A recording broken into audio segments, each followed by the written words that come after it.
Too many people are trapped in their own minds. They have ideas, big ones. Ideas that could change their life, their business, maybe even the world. They think, they plan, they make lists, they read books. They attend webinars, and they convince themselves that all this thinking is forward motion, but it's not. It's comfort disguised as progress. We are not lacking information, we're drowning in it. We know more than ever before. How to start a business, how to get in shape, how to change our habits. But knowing has never been the problem. Acting is. Why don't we act? Because action invites risk. Action requires commitment. When you do something, you open the door to failure. You give yourself the chance to be wrong. Thinking feels safe. It's where our ideas are still perfect, untouched by the friction of reality. But nothing changes until something moves. We don't build confidence by thinking. We build it by doing. The smallest action will teach you more than the best idea sitting on a whiteboard. And yet we wait. Until it's the right time, until we feel ready, until we're sure. But readiness is a myth.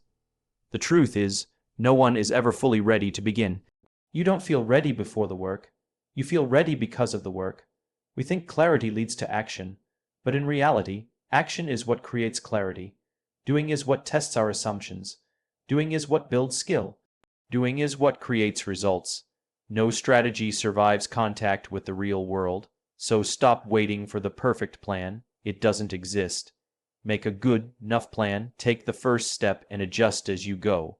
The people who move the needle, whether in business, in art, or in life, are not the ones who have all the answers. They're the ones who have the courage to try without them. They don't obsess over whether their idea will work. They test it, they ship it, they learn from it, and they iterate. You will not think your way into greatness. You will act your way into it. You will stumble, you will fail, you will get back up. And through that process you will grow. Every breakthrough starts with motion. Every transformation starts with a single step. So if there's something on your heart, an idea, a goal, a change, stop rehearsing it in your mind. Stop asking for permission. Stop waiting for signs. Start today with what you have, where you are, no matter how small, because in the end, the world doesn't respond to your thoughts. It responds to your actions. Overthinking is one of the most deceptive forms of procrastination. It disguises itself as productivity. When we're thinking, planning, researching, and analyzing, we feel like we're doing something meaningful. We convince ourselves that we're moving forward because we're so mentally engaged. But in reality, we're often just circling the same ideas, refining the same plan, and delaying the very thing that will actually produce results, action. This illusion of progress can be incredibly comfortable. It gives us a sense of control. We feel smart. We feel prepared. We feel like we're doing the responsible thing by being cautious and calculated. But the truth is, there comes a point where more thinking doesn't help. It only stalls us. It becomes a defense mechanism that protects us from the fear of starting. Because once we act, we're vulnerable. We can fail. We can be judged. We can discover that our brilliant idea might not work exactly as imagined. So instead, we stay in our heads, telling ourselves we just need to think it through one more time. Overthinking thrives on the need for certainty. We want to be sure before we act. Sure that the timing is right. Sure that the idea is perfect. Sure that the outcome will be positive. But certainty doesn't exist before action. It's created through it. The real world is messy, unpredictable, and full of variables we can't anticipate. No matter how much you plan, you'll never know how something will play out until you do it. That's why action is the great clarifier. It gives you feedback, it teaches you what works, and it quickly exposes what doesn't. Staying stuck in your head can also erode your confidence. The longer you delay action, the more the fear grows. The task starts to feel bigger, more complicated, more overwhelming. You start doubting your abilities, questioning your ideas, and imagining worst-case scenarios. It's a loop, and the only way to break it is to interrupt the pattern with movement. Even a small step forward can shift your perspective and restore momentum. People who achieve meaningful things are not necessarily those who think more. They're the ones who act faster. They're willing to start before they feel ready. They understand that clarity comes after commitment, not before.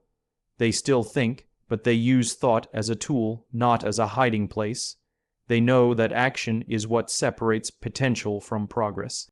So the next time you find yourself stuck in the cycle of overthinking, ask yourself a simple question. What's the next smallest step I can take? Not the perfect step, not the final step, just the next one. Because thinking can only take you so far.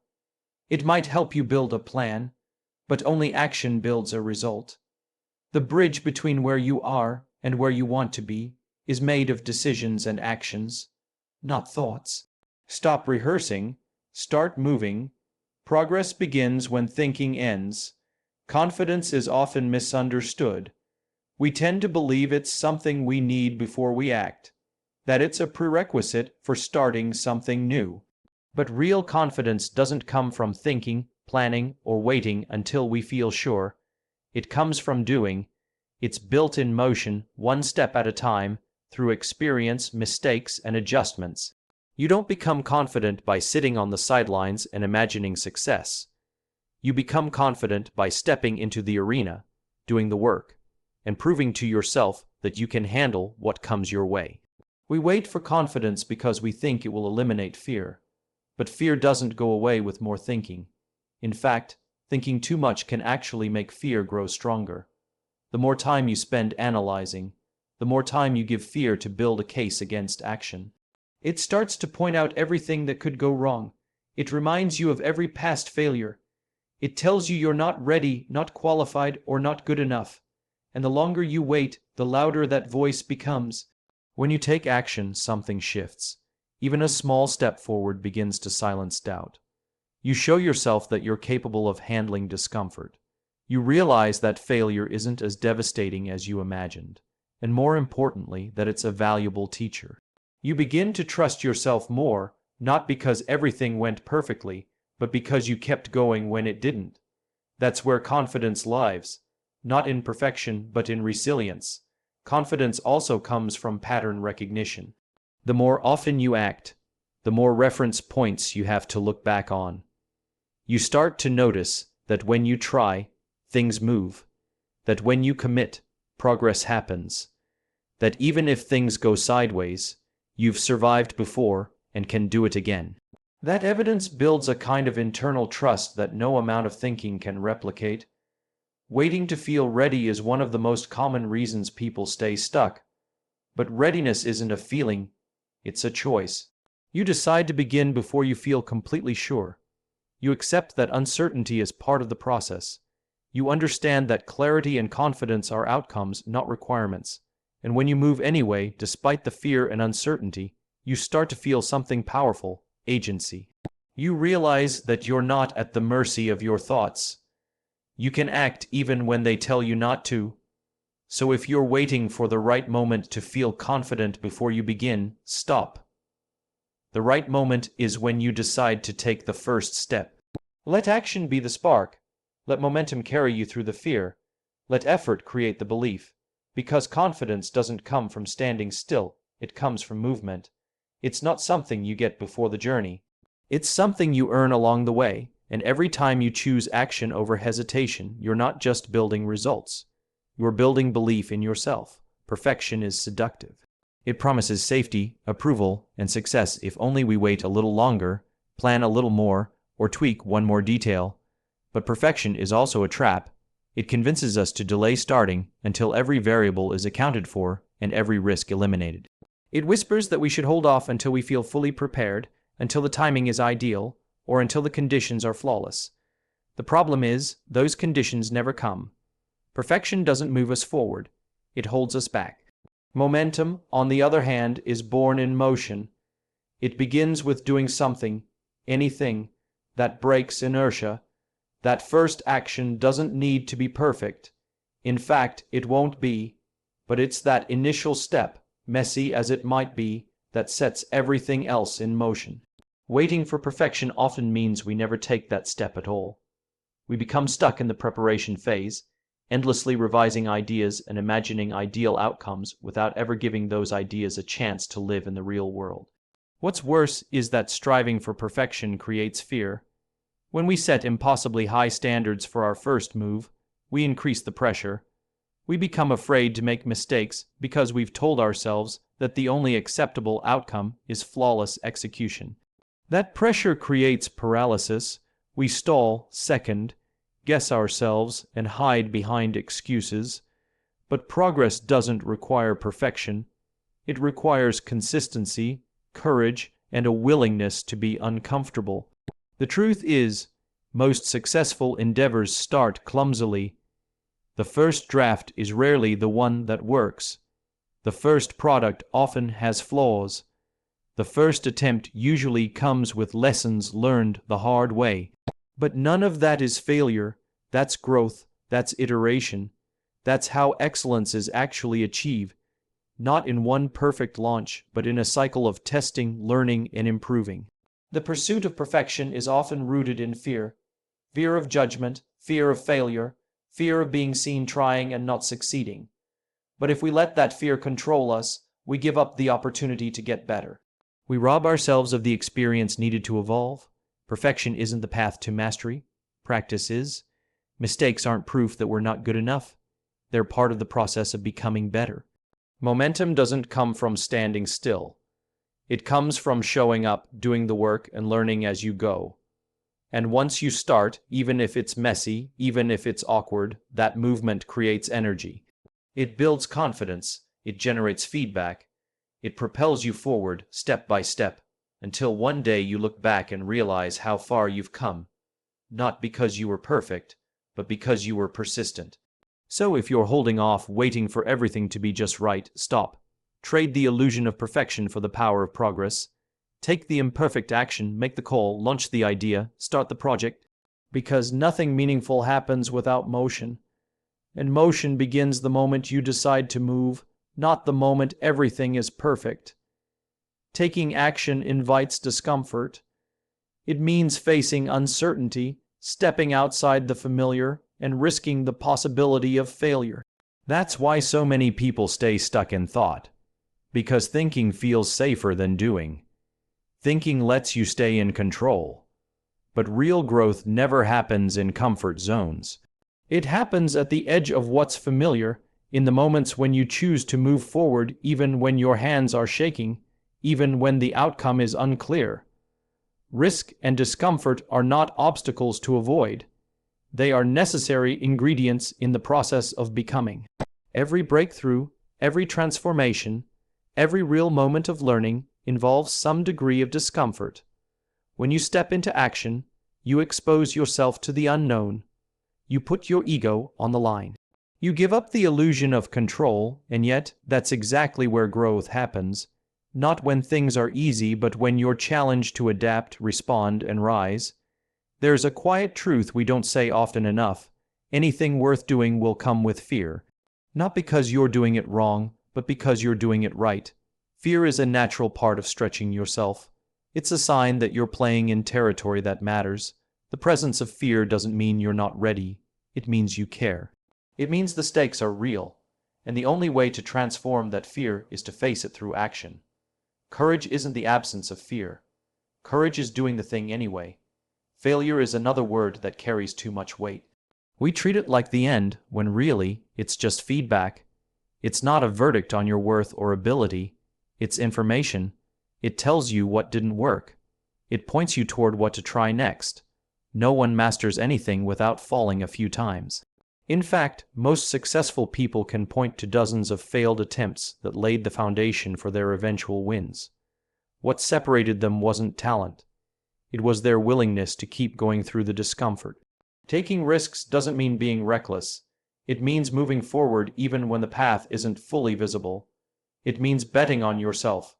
It means trusting that you can figure it out, even if you don't have all the answers yet.